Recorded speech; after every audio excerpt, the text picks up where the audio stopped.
नमस्कार, स्वागत है आप सभी का। मैं हूं आपके साथ शावनी पटनायक। बुलेटिन की शुरुआत करेंगे बड़ी खबर के साथ। इस वक्त की बड़ी खबर, अहम जानकारी आपको बताते हैं। देहरादून से सीएम धामी की अध्यक्षता में बैठक आज। इस वक्त की बड़ी खबर, 4 बजे मंत्रिमंडल की होगी बैठक और कई महत्वपूर्ण प्रस्तावों पर चर्चा।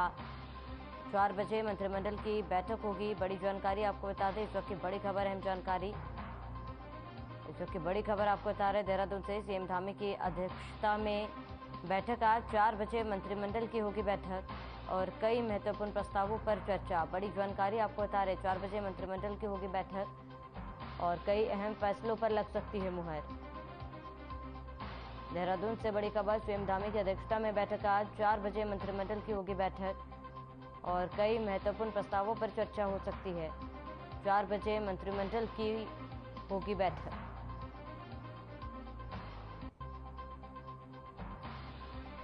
तो बड़ी जानकारी आपको बता दें, 4 बजे मंत्रिमंडल की बैठक होनी है, कई महत्वपूर्ण प्रस्तावों पर चर्चा।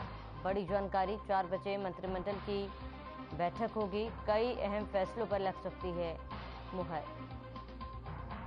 तो सीएम धामी की अध्यक्षता में बैठक आज। बड़ी जानकारी, 4 बजे मंत्रिमंडल की बैठक होगी, कई महत्वपूर्ण प्रस्तावों पर चर्चा। 4 बजे मंत्रिमंडल की होगी बैठक, कई अहम फैसलों पर लग सकती।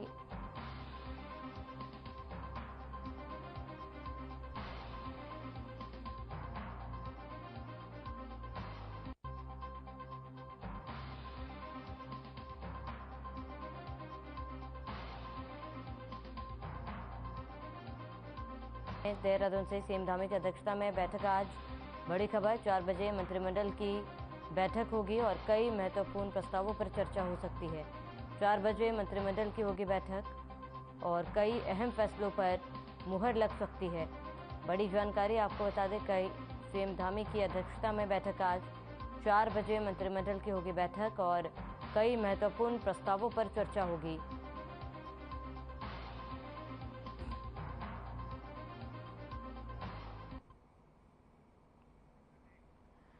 देहरादून से एक और बड़ी खबर, चीन सीमा पर बनेगी 3 सुरंगें, 57 किलोमीटर में तय होगी 490 किलोमीटर की दूरी। राज्य सरकार ने राजमार्ग मंत्रालय को प्रस्ताव भेज दिया है। सीएम ने पीएम मोदी से भी परियोजना का जिक्र किया। बड़ी जानकारी आपको बता रहे, राज्य सरकार ने राजमार्ग मंत्रालय को प्रस्ताव भेज दिया है। सीएम ने पीएम मोदी से परियोजना का जिक्र किया। 57 किलोमीटर में तय होगा ये परियोजना। बड़ी जानकारी आपको बता रहे, चीन सीमा पर 3 सुरंगें बनाई जाएंगी और राज्य सरकार ने राजमार्ग मंत्रालय को प्रस्ताव भेजा है। सीएम ने पीएम मोदी से परियोजना का जिक्र किया।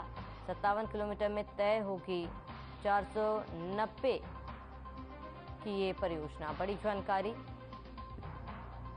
57 किलोमीटर में 490 किलोमीटर की दूरी तय की जाएगी। बड़ी जानकारी आपको बता रहे हैं, 57 किलोमीटर में तय होगी 490 किलोमीटर की दूरी।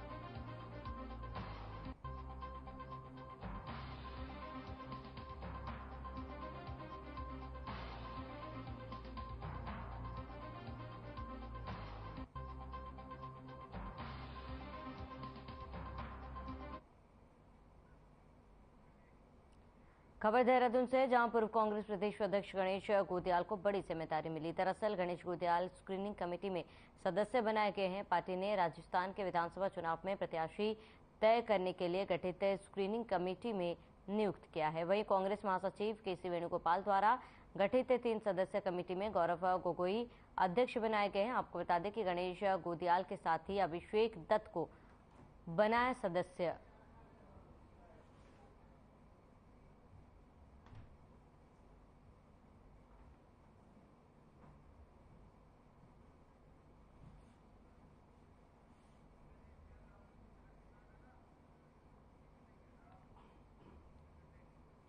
खबर उधम सिंह नगर से, जहां किसानों का आंदोलन दिल्ली किसान आंदोलन का रूप धारण करता नजर आ रहा है। दरअसल सीएम के गृह जनपद में 20 गांव की लगभग 6000 एकड़ जमीन का मामला ऐसा उलझा कि सुलझने का नाम नहीं ले रहा।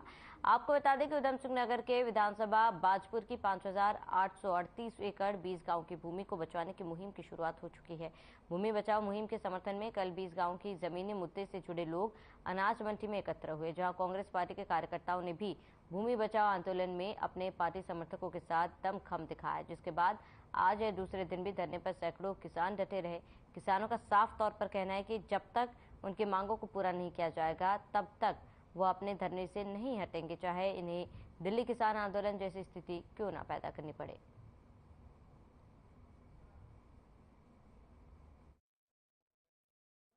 ये तो जब तक ये फैसला नहीं होता, जब तक रहेंगे चाहे उम्र पर बैठे रहे, यहाँ जाएंगे नहीं, क्योंकि किसानों की जिद ऐसी है कि ये पीछे नहीं हटते।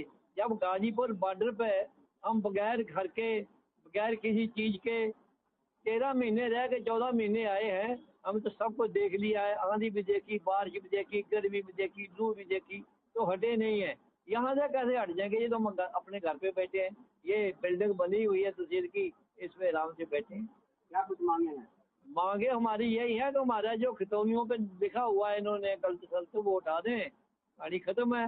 एक ही बात कहना चाह रहे हैं कि सरकार इंसाफ करे और जो हमारे भूमिधरी अधिकार हैं, जो पिछले 50 वर्ष से जो प्राप्त भूमिधरी अधिकार हैं जिनको छीना गया है एक डीएम के आदेश के द्वारा 3 साल पहले, उन अधिकारों को वापस करें और बाजीपुर के अस्तित्व की ये लड़ाई है, बाजीपुर के अस्तित्व को बचाएं। यहाँ हजारों परिवार इस समय बर्बादी के कगार पर है और इसमें मुख्यमंत्री से यही कहना चाहेंगे कि यथाशीघ्र इस पर आप सकारात्मक पहल करते हुए इसको हल करेंगे।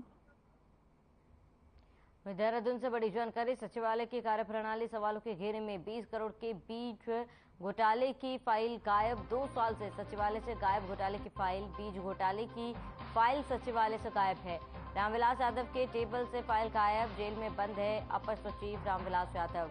बड़ी जानकारी आपको बता दें, आय से अधिक संपत्ति मामले में सजा काट रहे हैं। बड़ी जानकारी आपको बता रहे, बीज घोटाले को लेकर सवालों के घेरे में सचिवालय की कार्यप्रणाली, जेल में बंद है अपर सचिव रामविलास यादव। 2 साल से सचिवालय से गायब घोटाले की फाइल। बड़ी जानकारी, बीज घोटाले की फाइल सचिवालय से गायब है, रामविलास यादव के टेबल से गायब है फाइल। बड़ी जानकारी आपको बता दें, सवालों के घेरे में सचिवालय की कार्यप्रणाली।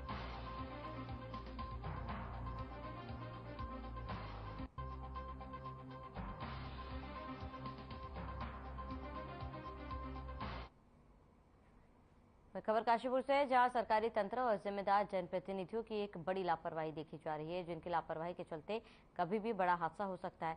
दरअसल काशीपुर के गंगे बाबा रोड से मोहल्ला किला की ओर जाने वाले गोबिया नाला के जलस्तर बढ़ चुके हैं। नाले के साथ सड़क पर जमकर पानी बह रहा है। सड़क और नाले के बीच बाउंड्री वॉल न होने की वजह से वहां से गुजरने वाले लोगों को अनुमान लगाना भारी पड़ रहा है कि सड़क की हद कहां तक है और नाले की गहराई कहां तक। तो दूसरी ओर इसी तेज बहाव वाले नाले में बच्चे नहाते हुए दिखाई दे रहे हैं और नाले में गोते लगाते हुए दिखाई दे रहे, जो कभी भी बड़े हादसे को न्योता दे सकता है। बच्चों की हरकतों से बेखबर इनके अभिभावक घर में आराम फरमाने लगे हैं, जबकि अभी बरसातों के मौसम में काशीपुर में ही एक युवक नहर के नहाने से मृत्यु हो गई थी। उसकी मृत्यु के बाद भी अभिभावकों ने सबक नहीं लिया।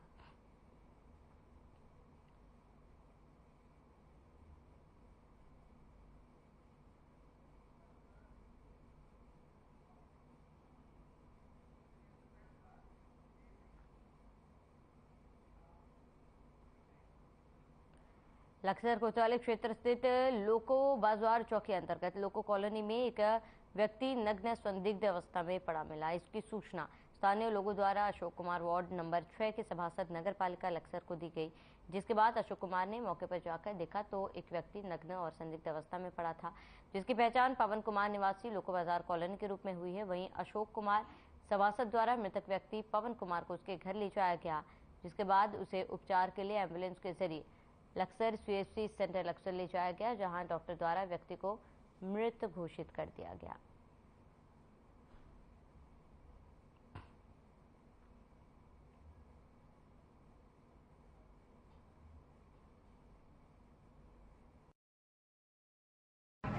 आज ये एक पवन कुमार जी की डेथ हुई। मुझे आज सुबह लोगों ने जानकारी दी है, जिसके अंदर मुझे बताया गया कि एक में इनकी थोड़ा तबीयत खराब हो रही कि ये कहीं नग्न अवस्था में पड़े थे, तो हमने रिकवर करके घर पे ले गए और 108 को फ़ोन करा। 108 के दौरान ऑन डेथ हॉस्पिटल आते डेथ हो गई थी। अब इसके लिए पुलिस प्रशासन इन्हें पीएम हेतु ले जा रहा है।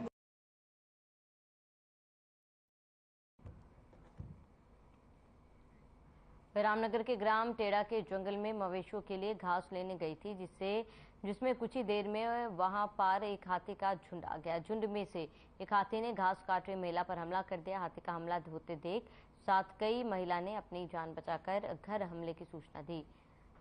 सूचना मिलने पर ग्रामीण मौके पर पहुंचे, जब तक हाथियों का झुंड मौके से जा चुका था। मौके पर पहुंचे लोगों ने 43 वर्षीय घायल अनीता को उपचार के लिए अस्पताल ले जाया गया, जहां प्राथमिक उपचार में डॉक्टर ने अनीता को मृत घोषित कर दिया। जहां मृतक अनीता के परिजनों में कोहराम मच गया।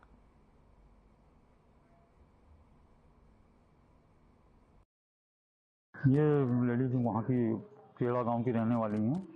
अन्नी देवी नाम है इनका। घास लेने के लिए जा रही थी अपने साथियों के साथ, पीछे छूट गई थी तो हाथी ने अचानक इनका हमला बोल दिया, जिसमें इनकी मृत्यु हो गई है। अभी इन्हें अस्पताल में लाया गया है। पोस्टमार्टम की कार्यवाही के लिए कार्यवाही चल रही है।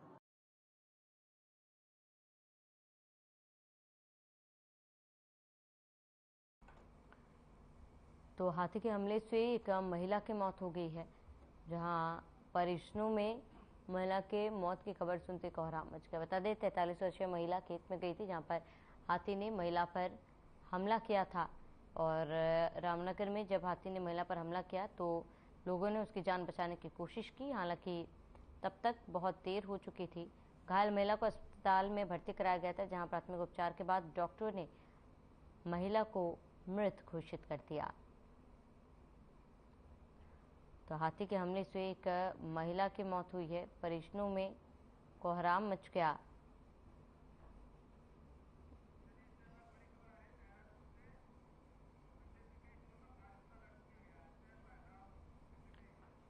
देहरादून से बड़ी जानकारी, इस वक्त की बड़ी खबर आपको बता दें देहरादून से, जहां पर प्रदेश में कई जगहों पर भारी बारिश का अलर्ट जारी किया गया है। बड़ी जानकारी आपको बता दें, प्रदेश के कई जिलों में भारी बारिश का अलर्ट, बागेश्वर, नैनीताल और चंपावत भारी बारिश की चेतावनी। मौसम विभाग ने ऑरेंज अलर्ट किया जारी।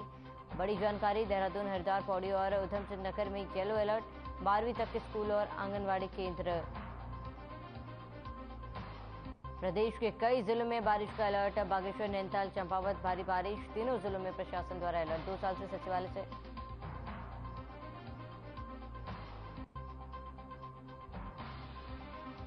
बड़ी जानकारी आपको बता रहे हैं, इस वक्त की प्रदेश के कई जिलों में बारिश का अलर्ट, तीनों जिलों में प्रशासन ने अलर्ट जारी किया है। मौसम विभाग ने ऑरेंज अलर्ट जारी किया। बड़ी जानकारी, देहरादून, हरिद्वार, पौड़ी और उधम सिंह नगर में येलो अलर्ट, 12वीं तक के स्कूल और आंगनबाड़ी केंद्र में अलर्ट जारी किया गया है और स्कूलें बंद कर दी गई है। तीनों जिलों में प्रशासन ने आदेश जारी कर दिया है।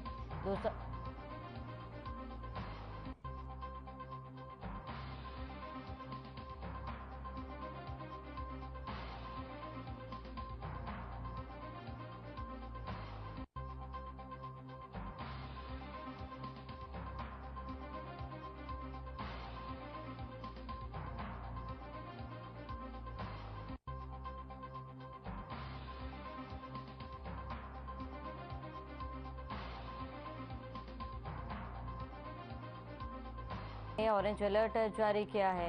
देहरादून, हरिद्वार, पौड़ी और उधम सिंह नगर में येलो अलर्ट, 12वीं तक के स्कूल और आंगनबाड़ी केंद्र को बंद किया गया है। बड़ी जानकारी, प्रदेश के कई जिलों में बारिश का अलर्ट और तीनों जिलों में प्रशासन ने जारी किया अलर्ट। मौसम विभाग ने ऑरेंज अलर्ट जारी किया है। देहरादून, हरिद्वार, पौड़ी और उधम सिंह नगर में येलो अलर्ट जारी किया है।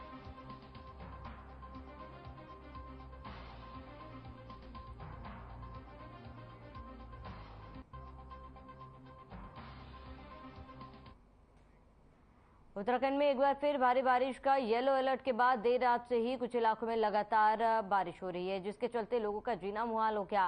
वहीं काशीपुर में भी बारिश के चलते शहर एक बार फिर तालाब की शक्ल में तब्दील होता नजर आ रहा है। दूसरी ओर शहर के बीच से होकर गुजरी ढेला नदी में ऊपरी इलाकों से पानी छोड़े जाने की वजह से आसपास में रिहायशी करने वाले लोग खतरे में आ गए। इस सारे मामले में प्रशासन लगातार मॉनिटरिंग कर नदी किनारे बसने वालों को सचेत कर रही है। तहसीलदार यूसुफ अली ने बताया कि खतरों की जगह पर यूपी निगाहबानी बनी हुई है और अगर जरूरत पड़ी तो नदी किनारे बसने वाले लोगों को खतरा बना रहने तक दूसरे स्थान पर शिफ्ट किया।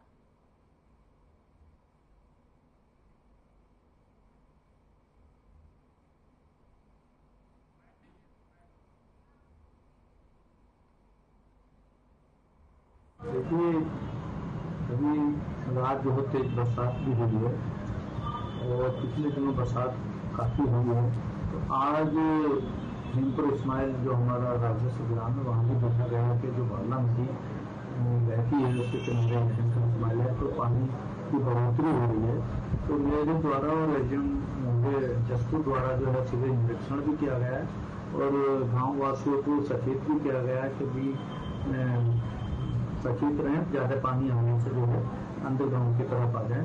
और अभी हम देख रहे हैं कि उनको कहीं अगर व्यवस्था की जाती है ठहरने की तो व्यवस्था हम डिग्री कॉलेज अभी जा रहे हैं और उनके रहने की भी व्यवस्था वहाँ पर की जाएगी। नगर निगम को जगाने का काम कर रहा हूँ कि आप लोग पूरे शहर के अंदर राउंड लगाएं।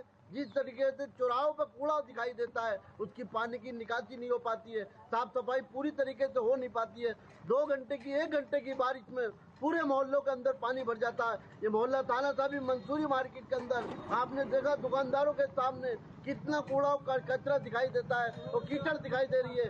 1 घंटे की बारिश में लोगों की दुकानों में पानी भर जाता है, नगर निगम के सामने पानी भर जाता है। नगर निगम पूरी तरीके से फेल हो चुका है। मेयर उषा चौधरी जी कभी काशीपुर के अंदर राउंड नहीं लगाती है। नगर आयोग विवेक रॉय जी से लगातार मैं अपील कर रहा हूँ कि सर आप शहर का दौरा करें और जिस तरीके से काशीपुर की जनता परेशान है, 2 घंटे की बारिश में पूरे शहर के अंदर पानी भर जाता है। खबर चंपावत से, जहां पुलिस को बड़ी कामयाबी हाथ लगी। दरअसल उत्तराखंड सरकार द्वारा साल 2025 तक उत्तराखंड प्रदेश को नशा मुक्त उत्तराखंड बनाए जाने के निर्देशों के क्रम में जनपद चंपावत में देवेंद्र पिंचवा पुलिस अधीक्षक चंपावत के निर्देश अनुसार और क्षेत्राधिकारी चंपावत टनकपुर ऑपरेशन के पर्यवेक्षण में जनपद चंपावत में मादक पदार्थों की तस्करी की रोकथाम किए जाने के लिए अभियान चलाकर कार्रवाई किए जाने के निर्देश किए गए। पूछताछ में अभियुक्त उपरोक्त द्वारा बताया उनके द्वारा यह चरस देवीधुरा क्षेत्र से लक्ष्मण सिंह निवासी पकोटी बैरक देवीधुरा से खरीदकर हरियाणा क्षेत्र में ऊंचे दामों से में बेचने के लिए ले जा रहे थे। पूछताछ में सामने आए लक्ष्मण सिंह के विरुद्ध भी नियमानुसार आवश्यक वैधानिक कार्रवाई की जा रही।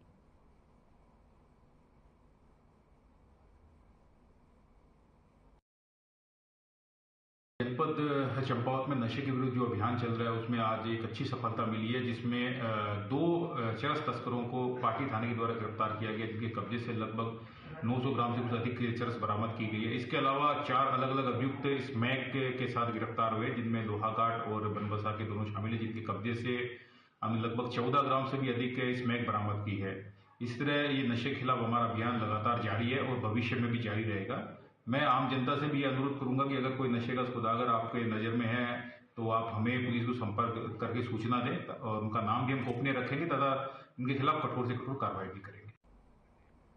वही हल्द्वानी में विश्व हिंदू परिषद बजरंग दल द्वारा हरियाणा के मेवात में शिव पूजन के लिए किए गए तीर्थयात्रियों के साथ पथराव आगजनी की घटना के विरोध में प्रदर्शन किया गया। इस दौरान सैकड़ों की तादाद में कार्यकर्ता मौजूद रहे। विश्व हिंदू परिषद बजरंग दल के कार्यकर्ताओं ने कालाडूंगी जेल रोड चौराहे पर हनुमान चालीसा का जाप भी किया। उन्होंने मेवात घटना में शामिल आरोपियों के खिलाफ सख्त कार्रवाई की मांग की है और कहा है कि मेवात में हुई घटना ने पूरे देश के हिंदुओं का दिल दुखाया है। उन्होंने कहा कि जब भी हिंदुओं के कार्यक्रम होते हैं तो यह लोग माहौल खराब करने की कोशिश करते हैं। इस तरह की वारदात को अंजाम देकर ये लोग हिंदू समाज के लोगों को डराने का प्रयास कर रहे हैं, लेकिन बजरंग दल ऐसा बिल्कुल नहीं होने देगा।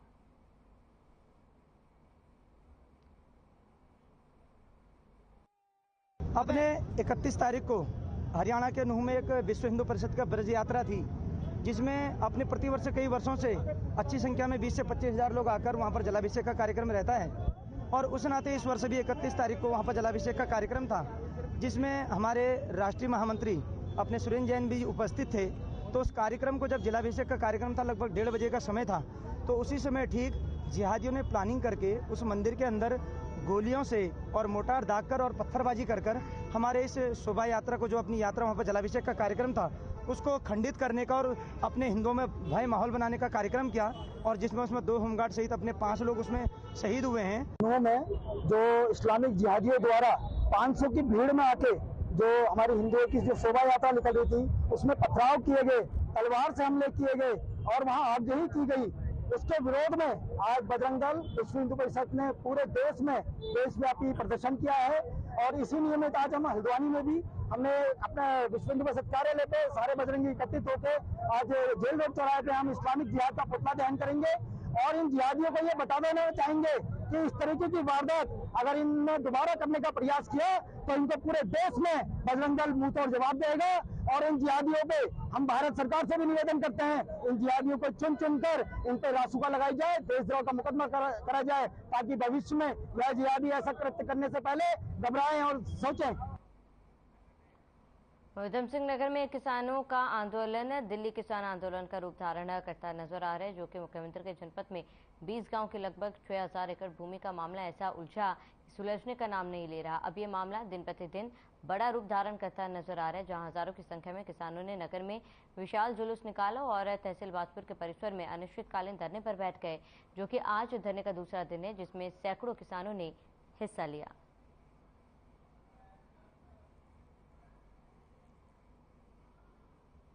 अब गाजीपुर बॉर्डर पे हम बगैर घर के बगैर किसी चीज के 13 महीने रह के 14 महीने आए हैं।